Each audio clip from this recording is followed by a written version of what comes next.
Hello,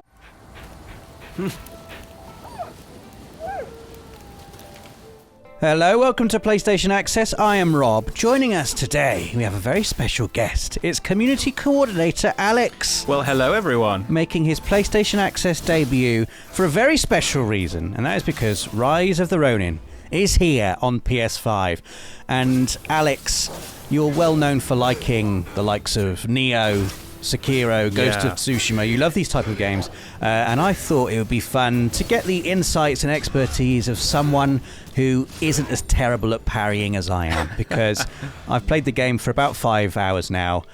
I am really bad at parrying. Right. I love it when it comes off. Yeah. But it's not been coming off too often for me. Right. And I want to talk about combat first. Yes. And how have you been getting on with it? Yeah, I mean, the combat, I have to say, off the top, it's fantastic. So much of the game is built around the parry mechanism, the counter-spark mechanism, Yes. and it's really, really important, I think, to get to grips with that as soon as you can.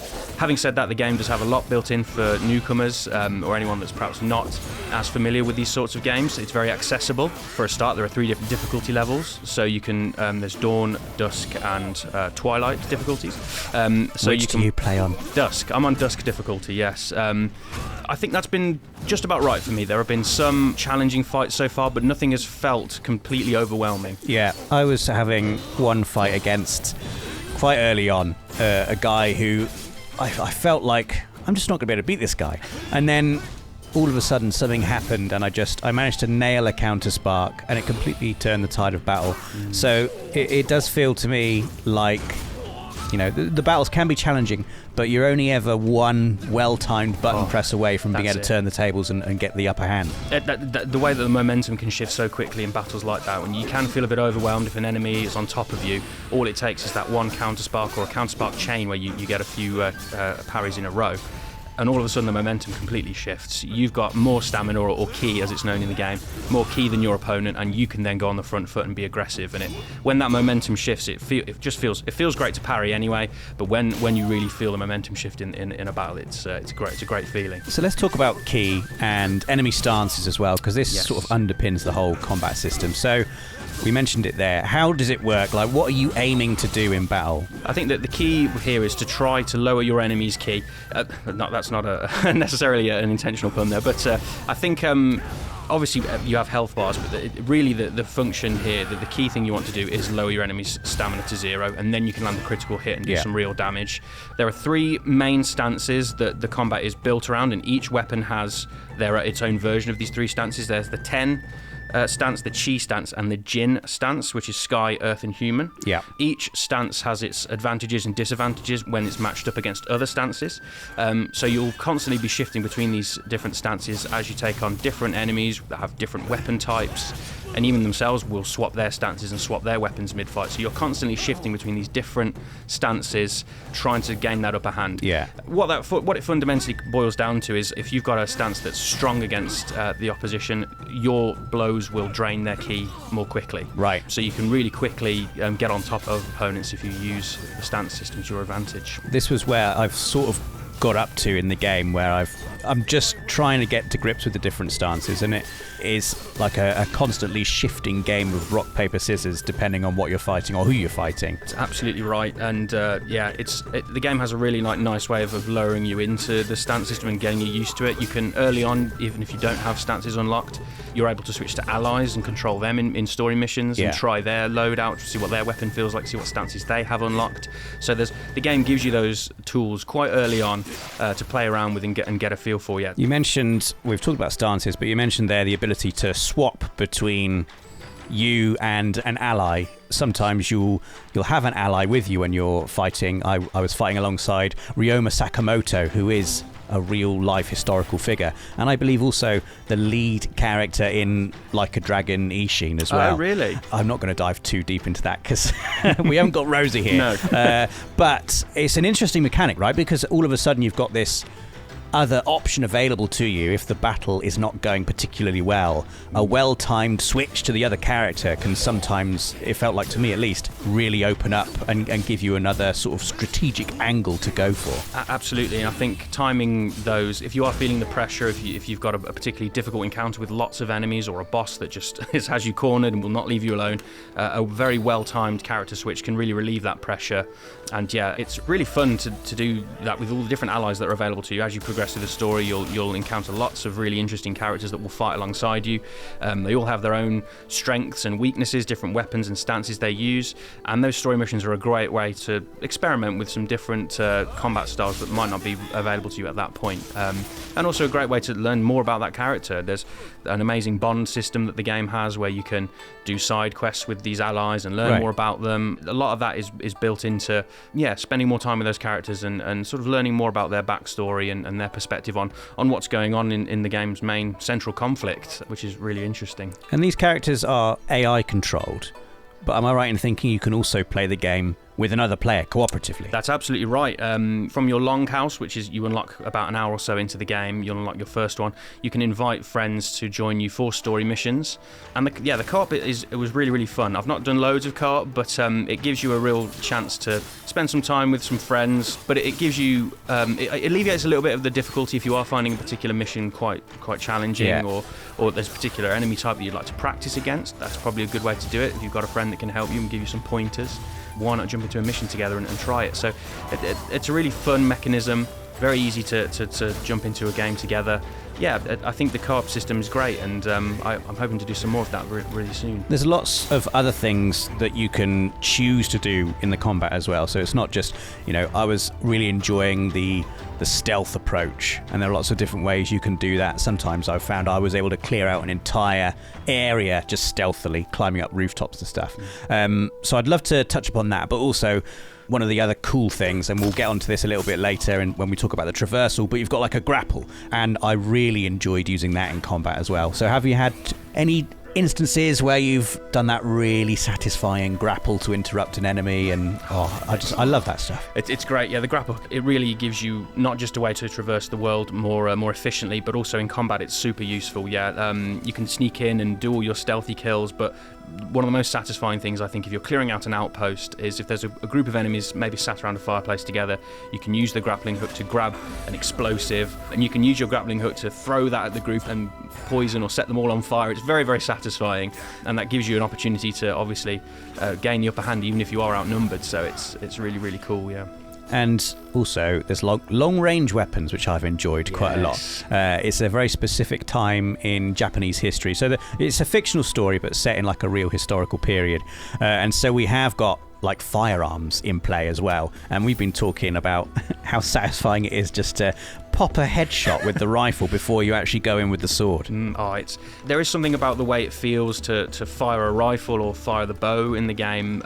It's very, very, very satisfying, and a really effective way to thin out enemy numbers before that big fight happens in the center of the outpost. That's often what happens to me.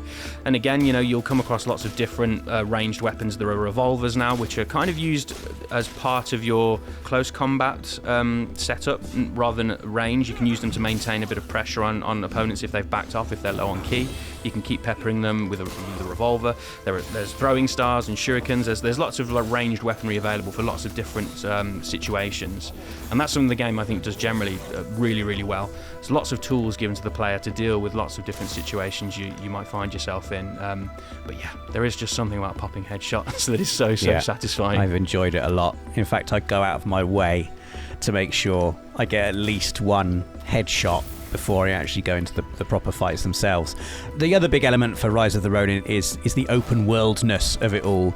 How have you found that has affected the combat? Yeah, I think the open worldness has added a lot to how you can approach the combat situations. There's certainly an added verticality to everything with the grappling hook and with the glider, which gives you a whole other way of approaching an encounter.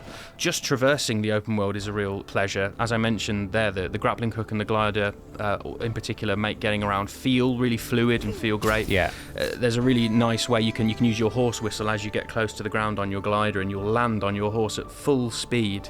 Nice. And it's sort of in one full fluid movement. It feels great, and getting around is a real pleasure. It's great, but in particular, yeah, you're given so many ways to approach combat encounters and outposts out in the wild. The game really rewards, I think, taking your time to scope out an outpost and find the right point of entry. I started with the breaker build, which meant I began with a double assassination skill. So if two enemies were close together below me, for example, I could quickly drop down, assassinate one, and then immediately assassinate the other afterwards. Yeah. So again, like that strategic positioning, taking your time to look at where the enemy is positioned, if they're close to buildings and things you might be able to climb up and use to your advantage. Super important and really rewarding. And there also seem to be there's like a loot system there, there's equipment you can unlock, sort of like light RPG elements to it in that respect. And I remember you were speaking earlier on about like a particular enemy you were facing, where you were having some trouble with like a poison whip that they had, and like a quick tweak of your equipment actually was what gave you the upper hand rather than like a really well-timed parry, which is also, I guess, like an interesting element to add to a game with a combat system like this. The loot system is great. You're constantly being given new weapons, new accessories and new armor pieces that all have their own boosts and boons for you to try out. The poison whip enemy was causing me no end of trouble a few days ago, and I decided to have a look at my loadout, equip lots of poison resistant gear, went back in there, and it was much more of an even fight. And you can carry up to 2,000 items in your inventory, so you'll always have something in there. Pockets. Always have something in your pocket that might be able to help you if you're in a particularly tricky situation.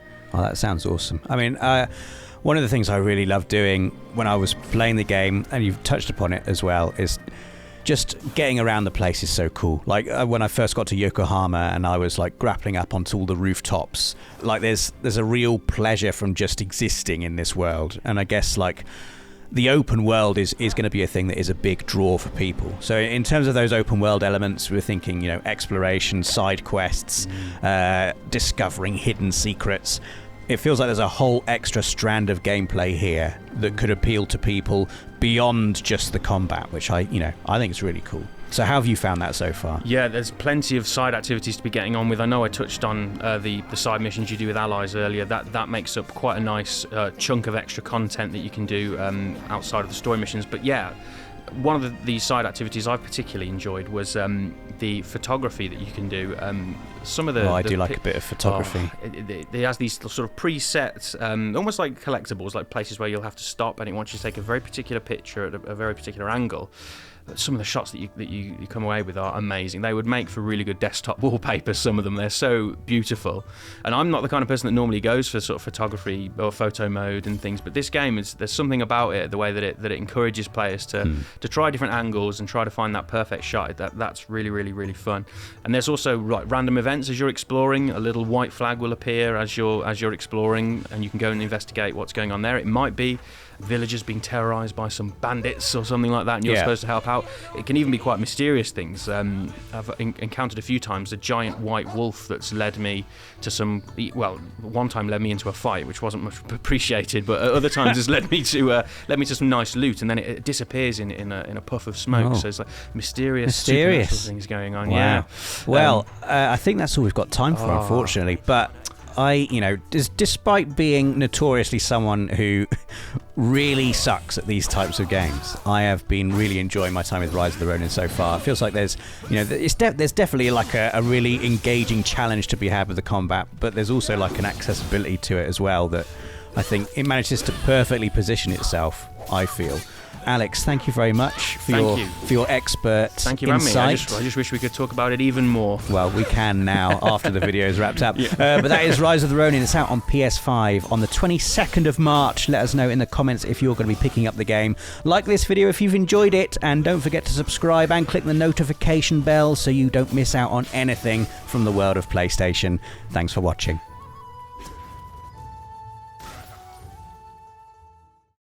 PlayStation